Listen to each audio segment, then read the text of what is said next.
శివలింగాన్ని పూజించేటప్పుడు గానీ, అభిషేకం చేసేటప్పుడు గానీ ఖచ్చితంగా పాటించాల్సిన కొన్ని నియమ నిబంధనలు ఉంటాయి.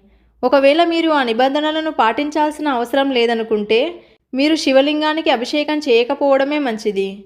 ఇంత ఖచ్చితంగా చెబుతున్నానంటే, మరి ఆ నియమాలేంటో ఇప్పుడు తెలుసుకుందాం. మనలో చాలామంది శివాలయానికి వెళ్ళి శివలింగానికి పూజలు, అభిషేకాలను చేస్తూ ఉంటారు.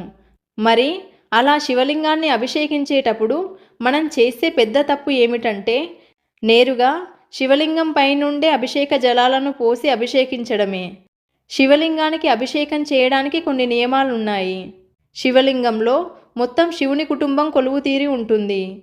శివలింగానికి కుడివైపు ఉండే ఈ భాగంలో వినాయకుడు కొలువుతీరి ఉంటాడు.